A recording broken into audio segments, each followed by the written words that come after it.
जो लेवल आप सुबह चर्चा कर रहे थे 478 का, वो तो हमने कब का तोड़ा। अब क्या करना चाहिए इस मार्केट में? अब कौन से लेवल्स अब इम्पोर्टेंट हो जाएंगे? वीकेंड है, सैटरडे संडे है, मंडे हम फिर से खुलेंगे, ट्यूसडे फिर बाजार बंद है, तो ऐसे में क्या स्ट्रैटेजी? देखिए श्रेया, आज का लंगर तो सुबह खुल गया था और लंगर बैठ भी चुका है ना। अब कुछ है नहीं करने को, फ्रैंकली स्पीकिंग। सुबह मैंने एक क्लियर मैंडेट दिया था श्रेया, निफ्टी इज वीक और Nifty bank still not weak. Weak जब शब्द का मैं इस्तेमाल करता हूँ किसी भी स्टॉक या फिर इंडेक्स के परिप्रेक्ष्य में, तो एक क्लियर बेंचमार्क होता है, क्लियर रेड फ्लैग अगर रेस करता हूँ मैं, तो वो उसका की इंडिकेटर होता है 20 डे का। बैंक निफ्टी ने अपना 20 डे मान नहीं तोड़ा है। सो हमारे पास, मेरे पास, आपके पास, किसी के पास ये एक नैतिक अधिकार नहीं है कि हम इसको वीक बोले। तो इस पे बात ये हुई थी कि this index will retrace towards 20 day और आपको ग्रैब करना है एक buy on dip trade on bank Nifty. मैं इस पे आता हूं, लेकिन उससे पहले क्या बात हुई थी निफ्टी पर, जरा एक बार लेके आइए। The moment you will breach, देखिए कल हमने जिस बेसिक रिवर्सल दिया था, आज बात हुई थी सुबह कि वो वायलेट होगा।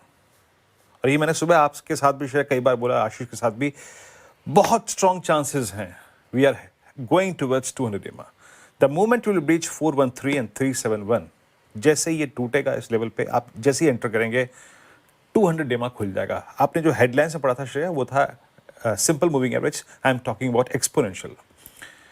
आपने एक प्रश्न दागा था इस पूरे पैनल से एआई को लेकर, एआई की चिंता को लेकर, और उसका जवाब क्या मिला आपको? उसको कैसे खेलना है इंडियन इन्वेस्टर्स को?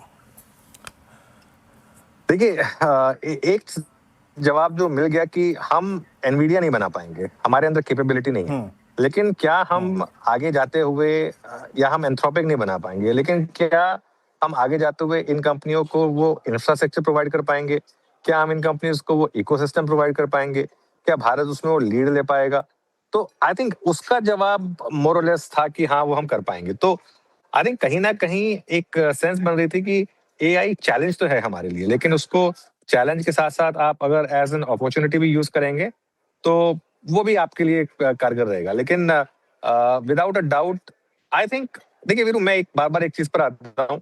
जब वो एंथ्रोपिक जैसी कंपनियां 2700 एम्प्लॉयज के साथ इतना बड़ा एम्पायर क्रिएट कर लेती हैं, जब आप पूरा मार्केट कैप भारी सारी भारतीय कंपनियों के मार्केट कैप से ज्यादा हो जाए, तो कहीं ना कहीं एक वार्निंग बेल तो है। अब अगर आप उसको इग्नोर करना चाहें तो वो आपकी मर्जी है। एआई की वजह से, सॉरी मेरा थोड़ा सा फोन यहाँ हिल रहा है, एआई की वजह से जॉब लॉसेस भी होंगे, लेकिन कहीं ना कहीं अगर हम उसको अडेप्ट कर पाए। और अभी एक और चीज कहूंगा ना वीरू, अभी किसी को पता भी नहीं है कि ये कैसे इवॉल्व होगा। आई थिंक हम में से काफी लोग we are shooting in the dark, तो थोड़ा सा उसका भी इशू है। लेकिन देखिए जो मार्केट आजकल कर रहा है, आज सुबह भी हमने एक बात की थी कि इस समय मार्केट में जो ट्रेड चल रहा है वो है सेल इंडिया।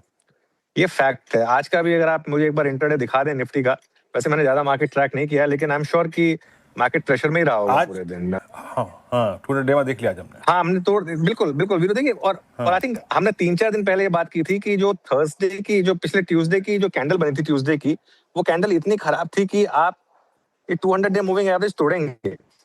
और आज तो बैंक निफ्टी ने भी गिव अप मार दिया। देखिए वो 60-800 का लेवल बैंक निफ्टी ने भी तोड़ दिया।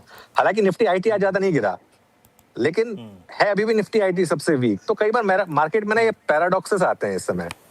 तो निफ्टी आईटी में भी इस समय ब्लाइंडली अगर आप गैप अप में सेल कर रहे हैं तो पैसा बन रहा है। ये देखिए एक चीज लेकिन इसमें मैं ऐड करूंगा, हम ना लास्ट फेज ऑफ ये क्रंचिंग बेयर मार्केट से गुजर रहे हैं।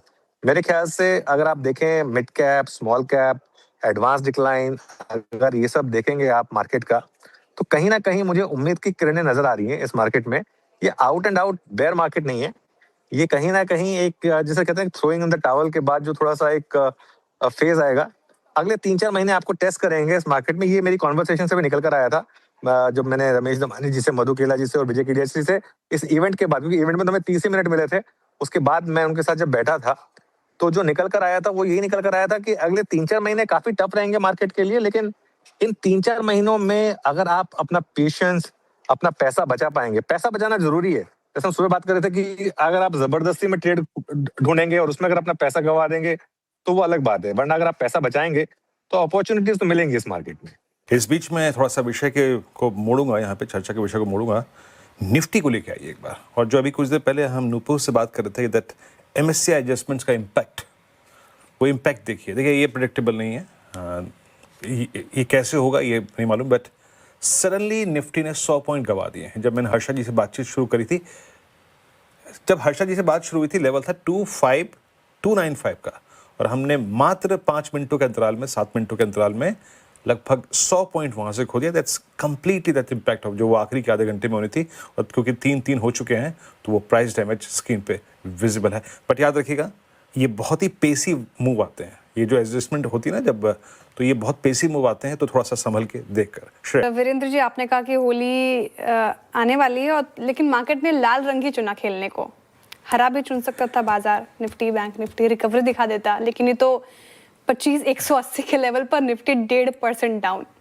क्लोजिंग स्ट्रैटेजी क्या करें? देखिए श्रेया, मान के चलिए आप एक 25,180 को भूल जाइए, ठीक है ना, बिकॉज ये जो 10 मिनटों में हुआ दैट इज नॉट ट्रेडेबल। वो जो एडजस्टमेंट थी ना MSCI की, वो होनी थी, वो आपको भी मालूम था, मेरे को भी मालूम था। लेट्स अज्यूम कि ये क्लोज आ रहा है 25,250 के आसपास, 200 के आसपास। फाइनली आप क्लोज हो रहे हैं 200 EMA के नीचे पोस्ट 2 फरवरी, यानी बजट के बाद, ट्रेड डील के बाद जो थ्रस्ट जनरेट हुआ था, आपने पूरा का पूरा सरेंडर कर दिया। एक फेज वो था जब 25,500 पे आपने सरेंडर कर दिया, और एक फेज वो है जब आप 25,000 के 200 के नीचे, 200 EMA के नीचे।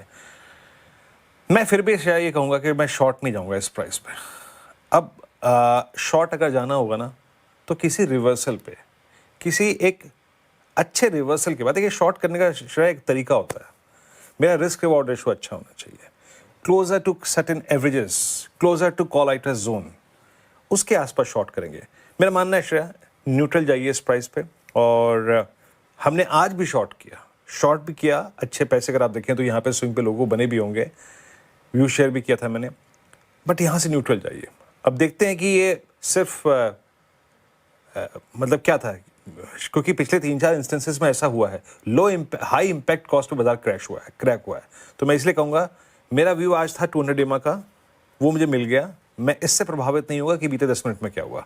अभी न्यूट्रल जाएंगे, अगर शॉर्ट करना होगा तो मंडे मॉर्निंग फिर आके करेंगे। और याद रखिएगा, अगला हफ्ता ट्रंकेटेड है, हम एक दिन ग्लोबल मार्केट से पैरिटी एस्टेब्लिश नहीं कर पाएंगे, तो थोड़ा डिफरेंट पर्सपेक्टिव से खेलेंगे मंडे को। But go neutral, enough damage has been done. तो सबसे पहले तो समझाइए, ये बाजार में जो इतनी तेज गिरावट आई, कोई कारण भी था या ऐसे ही गिर गया? नहीं, कारण डेफिनेटली है, नेहा, इसमें कोई डाउट ही नहीं है। पिछले 3 दिनों से अगर आप देखिए तो FIs की खरीदारी के बावजूद बाजार ऊपरी स्तरों पर टिक नहीं पा रहे थे, राइट। हम खुलते हैं मजबूत होते रहे, 2 दिनों से 25,650 को पार नहीं कर पा रहे थे, फिर कल हमने 25,575 से ही घूम गए। तो कुल मिला के ये कि अच्छे नंबर से, जबकि परसों तो नंबर्स काफ़ी अच्छे थे आपके, जो कल हमने सुबह देखे कि FIs और घरेलू फंड दोनों ने दमदार खरीदारी की। 4,600 करोड़ की नेट खरीदारी FIs की, 5,200 करोड़ की घरेलू फंड की खरीदारी। उसके बावजूद हम परसों का हाई भी पार ना कर पाए। तो उस लिहाज से देखा जाए तो फिर ऐसे में जब अच्छे नंबर्स देखकर नहीं बढ़ पा रहे हैं, तो FIs के बिकवाली का आंकड़ा जो कल दिख गया 3,000 करोड़ का, तो उसमें तो आज गिरना तो बनता था। अब कितना गिरना है उस पर आपकी डिस्कशन हो सकती है, हमें गिरना कितना है। तो गिरना तो गलत नहीं है, उतना गिरना बनता ही था। इसके अलावा कल नैस्डैक में 350 अंकों की कमजोरी रही, थोड़ा वहाँ से भी संकेत ढीला मिला। आज सुबह से डाउ फ्यूचर्स कमजोर है, 200 पॉइंट नीचे। तो आपको अगर बाहर से, मतलब होता है ना कि कमजोर आदमी इधर उधर सहारा ढूंढता है कि किसी से तो मिल जाए, तो हमारे मार्केट सहारा ढूंढते, कोई तो ऐसा मुझे दिख जाए जो बोले कि चिंता मत करो मैं भी तेजी में हूँ। अब वो डाउ भी नहीं है, डाउ फ्यूचर्स भी नहीं है, नैस्डैक भी नहीं है, तो कहीं से सपोर्ट मिल नहीं रहा। अच्छा, इस बीच हुआ है कि कल ईरान और अमेरिका के बीच में बातचीत हो गई पहले दौर की, उसमें कुछ खास हुआ। पहले क्या, तीसरे दौर की बात हो गई, उसमें कुछ खास हुआ नहीं। अब 1 मार्च को फिर से बातचीत करेंगे, तो अभी उस मामले में कोई बड़ी बढ़त है नहीं। 2 मार्च को, पहले 2 मार्च को रखो, 2 को रख लो, कोई बात नहीं। हाँ, तो 2 मार्च को मिलेंगे। और वैसे भी ये सब छोटी मोटी बातों से कुछ होना नहीं है, आपको पता है मामला तो ट्रम्प के लेवल पे ही निपटेगा। तो इसलिए जो वीकेंड सेशन आते हैं वो डर आता है। वीकेंड सेशन में सबसे बड़ा, अच्छा इस वीकेंड पे कौन कौन लड़ सकते हैं। फिर क्या करते हैं, आप जाके बिजनेस चैनल से जल्दी से जनरल न्यूज़ चैनल स्विच करते हो। जनरल न्यूज़ चैनल पे तुरंत आपको पता चलता है इस वीकेंड पे कौन कौन लड़ेंगे, किस किस के युद्ध होने वाला है। पाकिस्तान तालिबान लड़ेगा, अमेरिका ईरान लड़ेगा, या रशिया यूक्रेन लड़ेंगे, या इजराइल हमास लड़ेगा, जो भी है वो आपको तुरंत पता चल जाता है। सारी जानकारी वहाँ मिल जाती है आपको। ट्रूथ सोशल पे क्या पंप फोड़ा, ट्रूथ सोशल पे आ जाए तब तो खैर चलो बात अलग है, उसकी तो वैल्यू अलग है।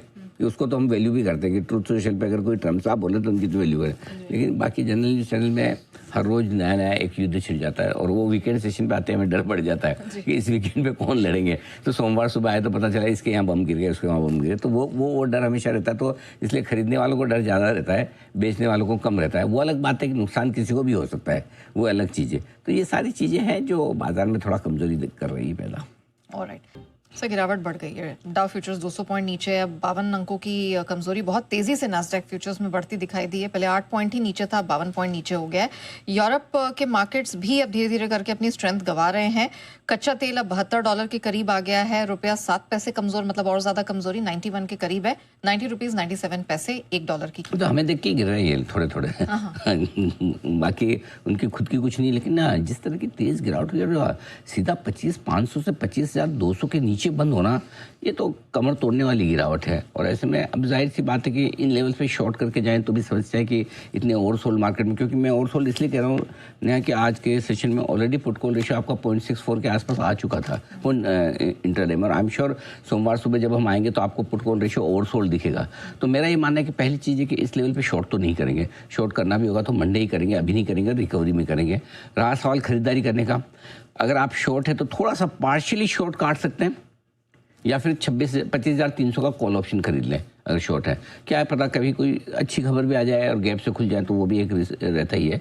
दूसरा ये कि अगर लॉन्ग पोजीशन है तो कायदे से तो आपको स्टॉप लॉस ट्रिगर कर देना चाहिए, क्योंकि बहुत नीचे बंद हो रहे हैं, लेकिन एक्स्ट्रा ऑर्डिनरी नीचे बंद होने पर वो रहता है कि एक दिन और देख लें। और अगर आपके मन में भी वो है तो फिर 25,000 का पुट आपके पास होना चाहिए। फ्रेश पोजीशन ना बनाएं, लेकिन 25,000 का पुट जरूर रख लें। अब आइए बैंक निफ्टी, लग रहा है 60,550 के नीचे बंद होने के संकेत आ रहे हैं, जिसका हमने लास्ट रखा था, या हो सकता है एवरेज होकर वहीं पर आए। तो हम एक दिन और इंतजार करेंगे। एकदम शॉर्ट टर्म वाली पोजीशन है आपकी, तो वो 60-800 का इंट्राडे का स्टॉप लॉस था, वो ट्रिगर हो ही चुका है। बट क्लोजिंग वाला भी वैसे तो ट्रिगर हो जाता है डेली वाला, लेकिन पोजिशनली आपको रखना है तो एक दिन और इंतजार कर लें। 60,300 का पुट खरीद कर अपनी लॉन्ग पोजीशन को हेज करिए, और शॉर्ट है तो 60,800 का कॉल ऑप्शन आपके पास होना चाहिए। ये आपके लिए स्ट्रेटजी निफ्टी और बैंक निफ्टी दोनों में।